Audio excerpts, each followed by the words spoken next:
de Telefe y de Gran Hermano, acusado y detenido por corrupción de menores, pero Jay Mamón, denunciado por Lucas Benvenuto, rompió el silencio de este modo. Lo escuchamos, mira. Yo no violé, yo no abusé, yo no drogué a ninguna persona, jamás. Nunca en mi vida, ni lo hice, ni lo haría, ni lo voy a hacer. Lo niego rotundamente. Estamos hablando de un nene de 14 años.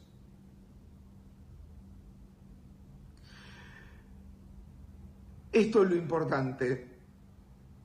Bueno, aquí estamos con Matías Vidal, un abogado penalista, y con Jorge Rocco, un psiquiatra de mucha experiencia. Jorge, ¿qué hay para decir de esa expresión en donde Jay Mamón amplía la primera declaración escrita, en este caso hablando a través de su red social? ¿Qué ve usted? Es complicado hacer un juicio de apreciación en alguien que se siente acusado y que necesita de alguna manera salir de ese lugar. Es decir, si es cierto o no, es muy complejo, lo determinará toda la psiquiatría forense sobre todo, ¿no? Más que los jueces.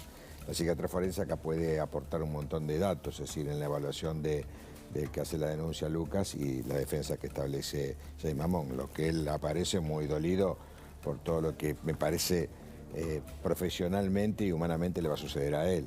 Yo no sé cuánto tiene que ver con la realidad lo que pasó o no, pero que él está dolido y está destruido por esto, seguro. Es decir, hay más que obvio que él está de alguna manera en una caída emocional y lastimado socialmente totalmente. Pero por ahí uno se tiene que hacer cargo a lo mejor de lo que hizo, ¿no?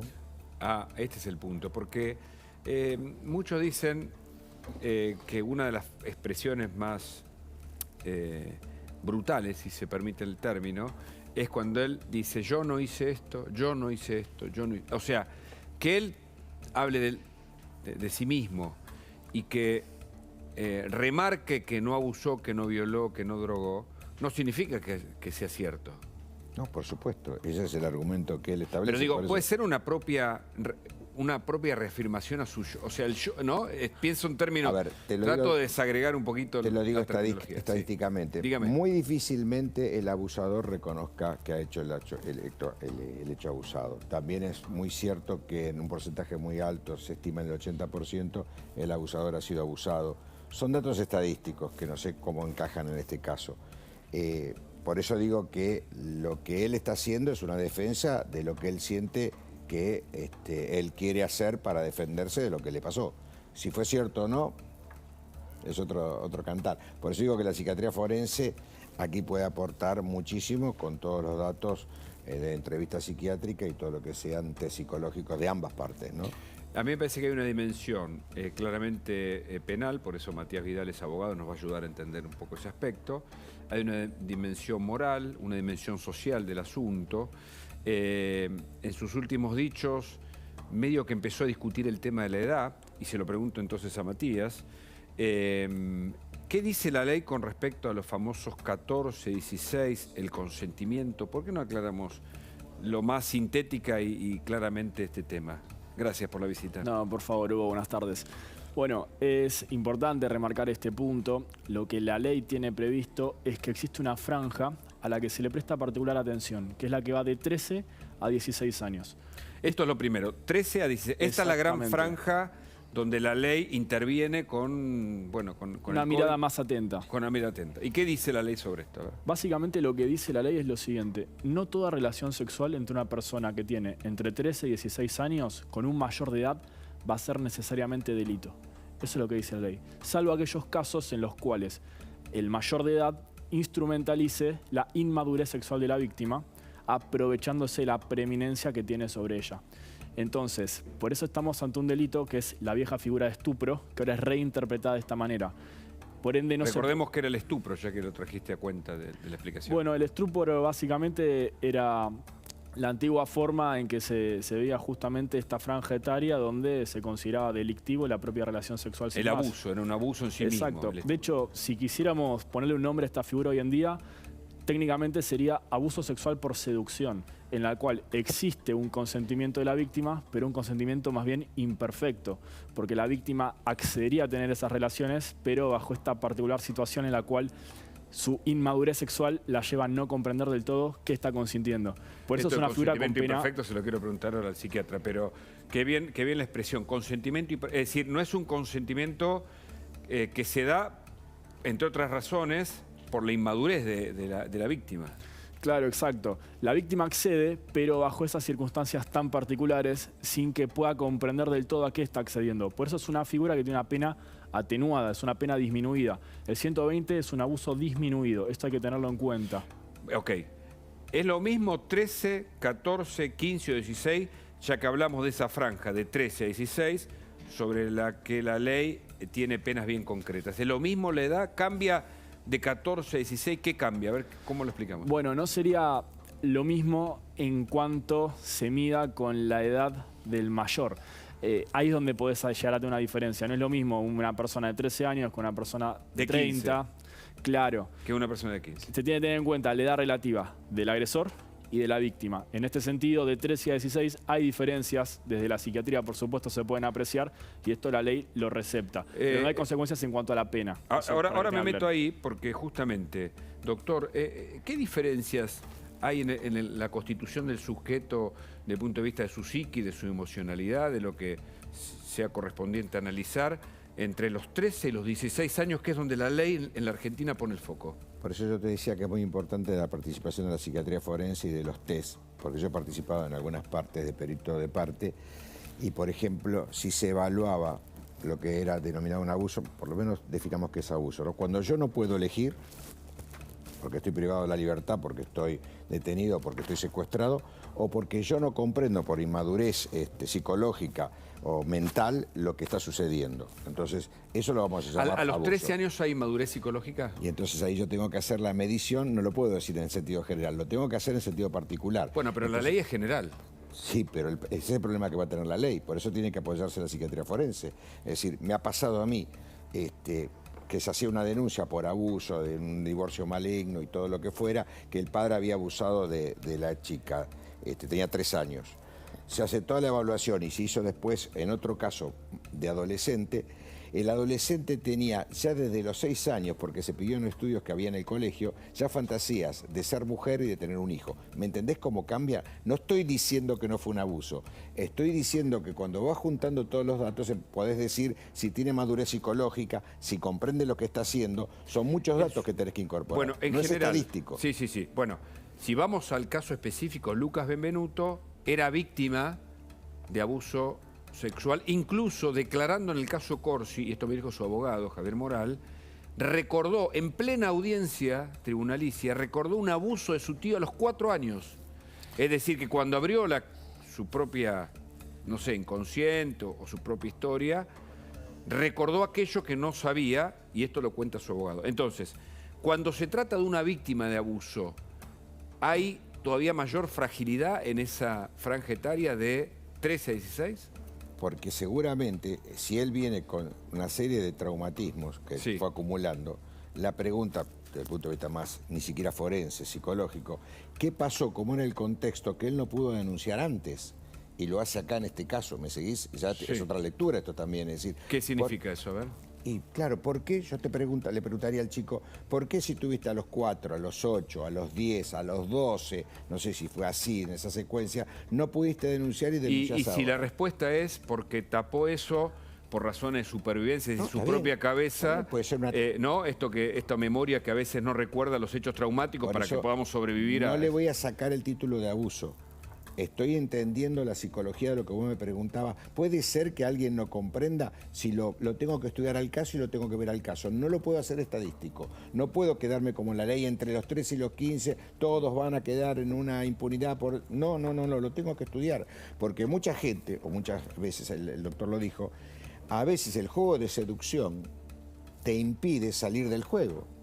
Es decir, como si tu propia patología atrajera al abusador, ¿me entendés? ¿Se entiende esto? Sí. Complejo y terriblemente complejo, por eso... Y fuerte a la vez, ¿no? Terriblemente, por eso no es tan sencillo, por eso... Ahora, doctor, aprovechando eso, porque acá yo el otro día dije algo que es más social. Son delitos aberrantes, son delitos porque lo hablé con, y usted me dirá finalmente sí, porque no hay atenuación. El delincuente sexual es un delincuente sexual.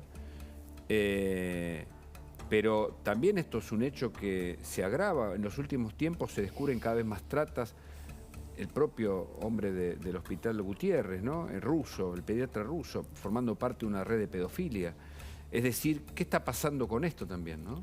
Yo creo que como todos un montón de aspectos de corrupción y de delitos están saliendo porque creo que la gente se atreve más y la justicia va a tener que poner a la altura de estas denuncias, porque también lo que es cierto es que no había tanto desarrollo de la justicia para meterse en esto. También, aunque vaya en contra de la corporación psiquiátrica, no son todos los forenses y los psicólogos forenses aptos para entender todos estos casos. Yo he visto atrocidades, estando como perito de parte. Es decir, no están todos preparados para meterse en estos temas. No es cualquier cosa esto. Por eso digo que hay que tener mucho cuidado cómo se lee toda esta problemática, porque es muy delicado todo el juego que se da entre abusador, abusado.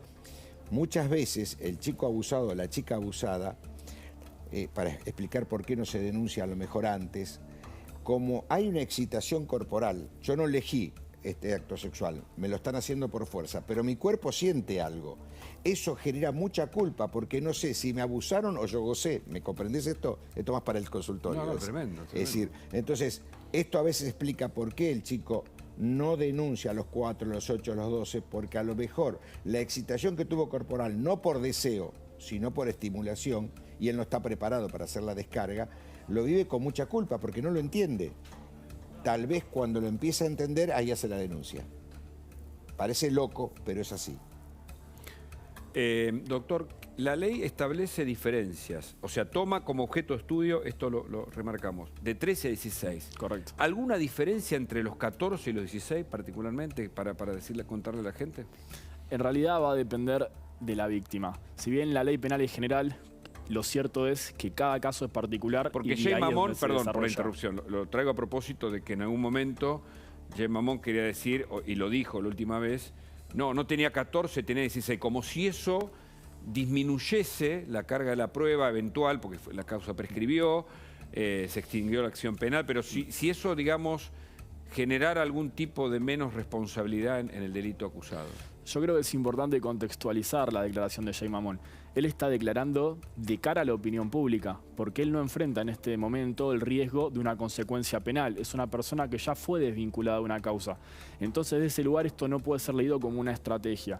Y también, por la forma en que fue formulada la denuncia, lo cierto es que la edad pasa a ser un elemento de segundo orden, porque acá este chico lo que relató es que fue drogado y que fue abusado mientras dormía sin consentimiento. Entonces, en ese punto, aún si hubiera sido entre mayores, también estaríamos ante un delito. Hablábamos del famoso consentimiento. O sea, una cosa es dos chicos de 13 y 15, 13, 14, 15, 16, y otra cosa es más del doble de la edad, ¿no es cierto? Sí. Esto también la ley lo establece como una diferencia. Sí, por supuesto. En estos días empezó obviamente a circular en distintas redes sociales y más preocupación, sobre todo entre los chicos que tenían distintas edades, que están en la secundaria y capaz él tenía 16, ella 15. Bueno, la ley contempla justamente la preeminencia, traducida como una gran diferencia de edad. No es lo mismo un adulto ya constituido, hecho y derecho, con un niño. También lo que la ley evalúa es esa persona que tiene 13, 14, 15, 16, ¿es un niño o tiene ya una estructura por su propia historia de vida que le permite decidir? Porque esto también hay que leerlo a la luz del ordenamiento civil, la capacidad progresiva del menor para decidir. A los 16 se permite votar. También está previsto la posibilidad de hacer cirugías invasivas sin consentimiento de los padres. Entonces digo, se integran los dos ordenamientos y lo que te dice es 13, 14, 15 son edades que pueden ser interpretadas de distinta manera en función de la historia de vida del menor. Por eso no lo prohíbe ni lo permite per se, sino que lo que habilita es un análisis individualizado en el caso en concreto. Doctor, le pido una mirada un poquito más allá de la del psiquiatra, si se permite, más social. Escuchamos que Jay Mamón está medicado, etcétera, y está declarando en esas condiciones. ¿Se sale de una circunstancia así? Porque claramente, vive una cancelación por un hecho que, desde el punto de vista penal, se juzgó, pero desde el punto de vista de la moral social me parece que hay una decisión tomada, ¿no? Sí, él creo que por eso está tan mal, porque como decía bien el doctor, acá lo jurídico quedó a un costado y ahora él está haciendo de alguna manera, una declaración ante la sociedad. Está pidiendo el perdón o la amnistía moral, cosa que va a ser muy difícil. Por eso la estructura y la respuesta de él es bien depresiva, porque ya no puede resistir esto. No quiere decir que no lo hizo. Vuelvo a repetir, tal vez por haberlo hecho y ya no poder ir para atrás, ¿también puede haber culpa? Sí, también puede haber culpa. Es decir, pero es una culpa que a lo mejor no reparatoria. Hay un psiquiatra muy interesante que hay dos tipos de culpas. La reparatoria, la de que qué mal que me siento por lo que te hice, y la persecutoria, qué me vas a hacer por lo que te hice. Esta no es la verdadera, la adulta, la reparatoria, ¿está claro? Yo no sé si él no está diciendo esto para que no se le venga todo el peso del castigo, ¿me seguís? Que era lo que decía el doctor, es decir, él está presentando una estrategia, no está declarando ante la justicia y utilizando todos los datos que él da la justicia. Es lo que él hace para limpiar su alma. Hasta ahí.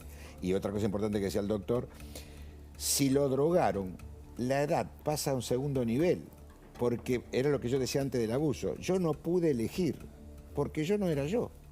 Entonces ya ahí ya tenés la condena, ya ahí hay un nivel de condena. Después si encima le sumo la edad, bueno, lo aumento, creo que es así, ¿no es cierto? ¿El castigo? Sí, por supuesto, pueden concurrir varias circunstancias que limiten la capacidad de decisión. Acá, insisto, se conjuga un chico menor de edad, muy jovencito, con el tema de las drogas, entonces parece que está bastante claro, por lo menos a la luz de lo relatado.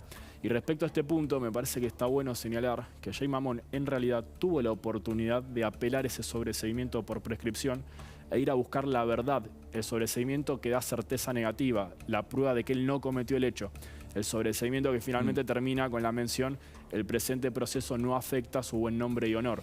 Y eso obviamente no se hizo, ya es un sobreseimiento firme por prescripción, entonces estamos en este terreno donde desde lo judicial en realidad está cerrado. Muchas gracias a ambos, interesantísimo la conversación. En instantes, la Argentina es uno de los países que más paga impuestos. ¿Hasta cuándo seguiremos así? ¿Cómo repercute esto en nuestra vida diaria? ¿El próximo gobierno cambiará esta ecuación? ¿Tendremos una Argentina con menos impuestos? En instantes, más noticias sábado, quédate.